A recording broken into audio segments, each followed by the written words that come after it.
નમસ્કાર વિદ્યાર્થી મિત્રો, આજે આપણે ધોરણ 11 વિષય અર્થશાસ્ત્ર ચેપ્ટર નંબર 5 આવક અને ખર્ચના ખ્યાલોમાં લેક્ચર નંબર 1ની વાત કરીશું.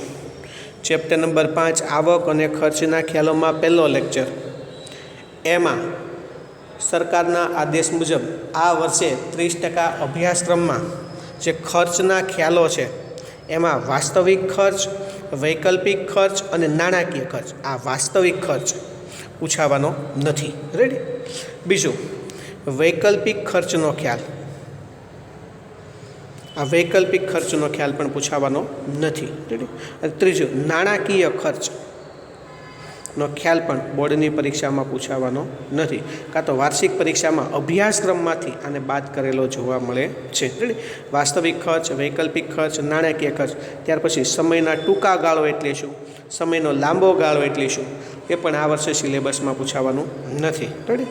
અને લાંબા ગાળે બધા જ ખર્ચ અસ્થિર બની જાય છે, એ પણ બોર્ડની પરીક્ષામાં પૂછાવાનો નથી. વિદ્યાર્થી મિત્રો, આ પાઠના શરૂઆતના 6 પ્રશ્નો વાસ્તવિક ખર્ચ, વૈકલ્પિક ખર્ચ, નાણાકીય ખર્ચ, વાસ્તવિક ખર્ચ, વૈકલ્પિક ખર્ચ, નાણાકીય ખર્ચ, સમયનો ટૂંકો ગાળો એટલે શું, સમયનો લાંબો ગાળો એટલે શું, અને લાંબા ગાળે બધા જ ખર્ચ અસ્થિર બની જાય છે, આ 6 પ્રશ્નો પૂછાવાના નથી. જે પૂછાવાનું છે એની વાત કરીએ તો કે સ્થિર ખર્ચ એટલે શું, આકૃતિ સહ સમજાવો.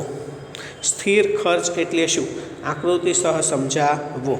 કે જે ખર્ચ સમયના ટૂંકા ગાળા માટે, સ્થિર ખર્ચ એટલે શું, કે જે ખર્ચ સમયના ટૂંકા ગાળા માટે ઉત્પાદન વધતા વધતો નથી. ઉત્પાદન ભલે વધે તો ખર્ચ કેવો રહે, સ્થિર રહેશે. ઉત્પાદન ઘટતા ઘટતો નથી. ઉત્પાદન ભલે ઓછું થઈ જાય પણ ખર્ચમાં કોઈ ઘટાડો થતો નથી. અને ઉત્પાદન શૂન્ય થાય, ઉત્પાદન જ ન કરી, કંપની જ બંધ રાખી, ત્યારે પણ ખર્ચ કેવો રહે છે, યથાવત રહે છે. આવા ખર્ચને કેવા ખર્ચ તરીકે ઓળખવામાં આવે છે, સ્થિર ખર્ચ તરીકે ઓળખવામાં આવે છે. ખ્યાલ આવી જાય વિદ્યાર્થી મિત્રો? સ્થિર ખર્ચ એટલે શું, જે ખર્ચ ઉત્પાદન વધતા વધતો નથી, ઉત્પાદન ઘટતા ઘટતો નથી, અને ઉત્પાદન શૂન્ય થાય ત્યારે ખર્ચ કેવો રહે છે, યથાવત રહે છે. આવા ખર્ચને સ્થિર ખર્ચ તરીકે ઓળખવામાં આવે છે. સ્થિર ખર્ચને અંગ્રેજીમાં ઓવરહેડ કોસ્ટ તરીકે પણ ઓળખવામાં આવે છે. ઓવરહેડ કોસ્ટ એટલે શું, સર્વસામાન્ય ખર્ચ કહેવાય એને. તમે ઉત્પાદન કરો તોય ખર્ચ લાગશે, ન કરો તો પણ લાગશે. ખ્યાલ આવી જશે. સ્થિર ખર્ચને ઓવરહેડ કોસ્ટ, ઓવરહેડ કોસ્ટ એટલે કેવો ખર્ચ, સર્વસામાન્ય ખર્ચ. ઉત્પાદન કરશો ને તો આ ખર્ચ લાગશે, ઉત્પાદન નહીં કરો, કદાચ ધંધો બંધ રાખશો તો પણ આ ખર્ચ લાગતો જોવા મળે છે. અને સમયના ટૂંકા ગાળામાં સ્થિર ખર્ચને ઉત્પાદનના પ્રમાણ સાથે કોઈ સંબંધ હોતો નથી. સમયના ટૂંકા ગાળા દરમિયાન આ સ્થિર ખર્ચ લાગવાનો જ લાગશે, ને ટૂંકા ગાળા સાથે આપણે વાત કરીએ તો કે ઉત્પાદનના પ્રમાણ સાથેનો કોઈ સંબંધ હોતો નથી. દાખલા તરીકે કાયમી સ્ટાફને આપવામાં આવતું વેતન, જમીન મકાનનું ભાડું હોય, લાયસન્સ ફી હોય, કાં તો મૂડી પરનું વ્યાજ હોય, વીમા પ્રીમિયમ હોય, વગેરેનો સમાવેશ સ્થિર ખર્ચમાં થતો જોવા મળે છે. ખ્યાલ આવી જાય વિદ્યાર્થી મિત્રો? સ્થિર ખર્ચમાં કઈ કઈ વસ્તુ આવશે, કાયમી સ્ટાફનું વેતન હોય, જમીન અને મકાનનું ભાડું હોય, લાયસન્સ ફી હોય, કાં તો મૂડી પર વ્યાજ હોય, વીમા પ્રીમિયમ હોય, વગેરેનો સમાવેશ સ્થિર ખર્ચમાં થતો જોવા મળે છે. ખ્યાલ આવી જાય? સ્થિર ખર્ચ એટલે શું, આકૃતિ સહ સમજાવો. પહેલાં, સ્થિર ખર્ચ એટલે શું, જે ખર્ચ સમયના ટૂંકા ગાળા માટે ઉત્પાદન વધતા વધતો નથી, ઉત્પાદન ઘટતા ઘટતો નથી, અને ઉત્પાદન શૂન્ય થાય તો પણ ખર્ચ કેવો રહે છે, યથાવત એટલે સ્થિર રહે છે. એને સ્થિર ખર્ચ તરીકે ઓળખવામાં આવે છે. આ સ્થિર ખર્ચને ઓવરહેડ કોસ્ટ એટલે કે સર્વસામાન્ય ખર્ચ તરીકે પણ ઓળખવામાં આવે છે. આપણને ખબર છે કે દાખલા તરીકે કોરોના આવી ગયો તો ઘણી કંપનીઓ બંધ થઈ ગઈ. ખ્યાલ આવી જાય છે ને? ઘણી કંપનીઓ બંધ થઈ ગઈ, છતાં પણ એનો ખર્ચ કેવો હશે, ચાલુ હશે. કર્મચારીને પગાર ચૂકવ્યો હશે, એને એટલે એને સર્વસામાન્ય ખર્ચ તરીકે ઓળખવામાં આવ્યો છે. ખ્યાલ આવી જાય? સમયના ટૂંકા ગાળામાં સ્થિર ખર્ચને ઉત્પાદનના પ્રમાણ સાથે કોઈ સંબંધ નથી. પહેલું લોકડાઉન આવ્યું, બીજું લોકડાઉન આવ્યું, તો ઘણા લોકોનો પગાર ચાલુ જ હતો. કેવા લોકોનો પગાર ચાલુ છે? દાખલા તરીકે કાયમી સ્ટાફને વેતન, જે સરકારી નોકરી કરે છે બધાને પગાર આવ્યો છે. જમીન અને મકાનનું ભાડું, 1 મહિનાનું ભાડું જ ખાલી માફ કર્યું હોય, બાકી બધાનું ભાડું એને આપ્યું છે. રેડી? લાયસન્સ ફી, આપણે કોઈ પણ વ્યવસાય કરતાં આપણે વ્યવસાય વેરો ભરવો જ પડે.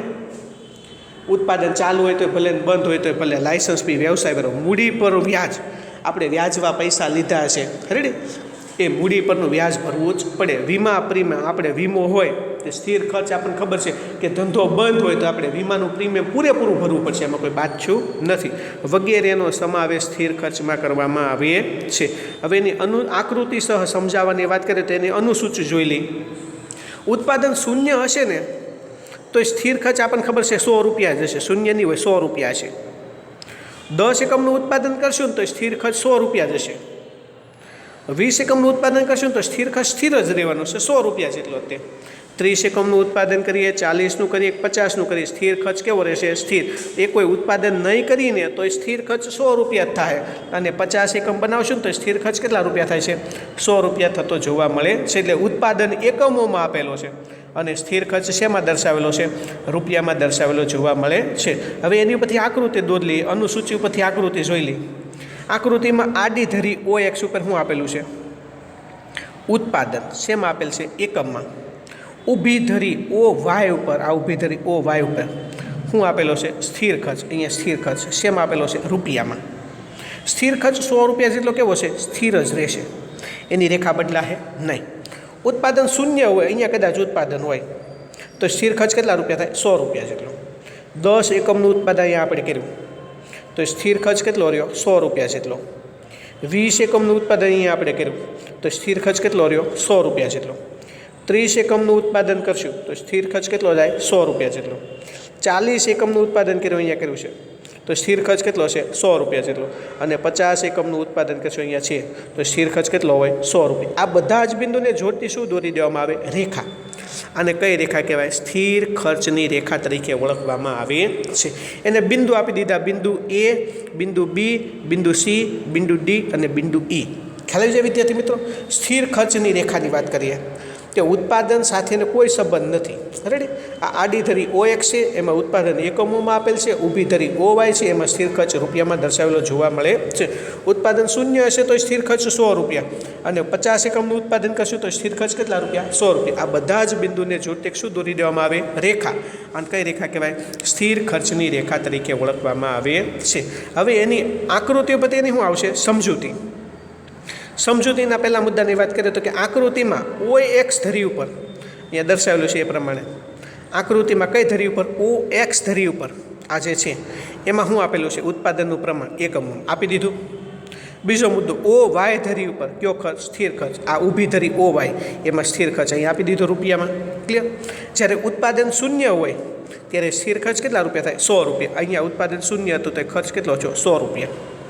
ઉત્પાદન વધીને 10, 20, 30, 40 અને 50 એકમનું થાય. ઉત્પાદન અહીંયા 10 એકમ, 20 એકમ, 30 એકમ કે 40 એકમ કે 50 એકમનું હોય તો સ્થિર ખર્ચ કેટલા રૂપિયા? 100 રૂપિયા જેટલો. અહીંયા જે રેખા છે કેવી રહેશે? સ્થિર જોવા મળે છે. રેડી? કે આમ આ A, B, C, D અને E બિંદુને જોડતી શું દોરી દેવામાં આવે? રેખા. અને કઈ રેખા કહેવાય? સ્થિર ખર્ચની રેખા તરીકે ઓળખવામાં આવે છે. આવડી જાય. અને સ્થિર ખર્ચની રેખા, કયા ખર્ચની રેખા? સ્થિર ખર્ચની જે રેખા છે દોરી દીધી આપણે, એ OX અક્ષને કેવી હોય છે? સમાંતર જોવા મળે છે. સ્થિર ખર્ચની રેખા OX અક્ષને, દાખલા તરીકે OX અક્ષ એટલે કેવો અક્ષ આવશે? OX અક્ષ એટલે કેવો અક્ષ આવશે? આની અંદર વાત કરીએ તો કે સામાન્ય રીતે અહીંયા જે વિગત દર્શાવેલી છે આ OX ધરી છે, એને સમાંતર જોવા મળે છે. આપણી જે સ્થિર ખર્ચની રેખા આ OX અક્ષને, અહીંયા OX અક્ષ આપેલો છે, આ રેખા છે ને સમાંતર જોવા મળે છે. ખ્યાલ આવી જાય વિદ્યાર્થી મિત્રો કે સ્થિર ખર્ચ એટલે શું? આકૃતિ સહ સમજાવવું કે જે ખર્ચ સમયના ટૂંકા ગાળા માટે ઉત્પાદન વધતા કેવો થતો નથી? વધતો નથી. ઉત્પાદન ઘટતા કેવો થતો નથી? ઘટતો નથી. અને ઉત્પાદન શૂન્ય થાય ત્યારે ખર્ચ કેવો રહે છે? યથાવત રહે છે. તેને કેવો ખર્ચ કહે છે? સ્થિર ખર્ચ તરીકે ઓળખવામાં આવે છે. સ્થિર ખર્ચને અંગ્રેજીમાં ઓવરહેડ કોસ્ટ કાં તો ગુજરાતીમાં સર્વ સામાન્ય ખર્ચ, ઉત્પાદન હોય કે ન હોય ખર્ચ લાગશે ને લાગશે તરીકે ઓળખવામાં આવે છે. અને સમયના ટૂંકા ગાળા માટે સ્થિર ખર્ચને ઉત્પાદનના પ્રમાણ સાથે કોઈ સંબંધ હોતો નથી. દાખલા તરીકે સ્થિર ખર્ચમાં કોનો સમાવેશ થાય છે? તો કે કાયમી સ્ટાફનું વેતન, જમીન અને મકાનનું ભાડું, લાયસન્સની ફી, મૂડી પર વ્યાજ, વીમા પ્રીમિયમ વગેરેનો સમાવેશ થતો જોવા મળે છે.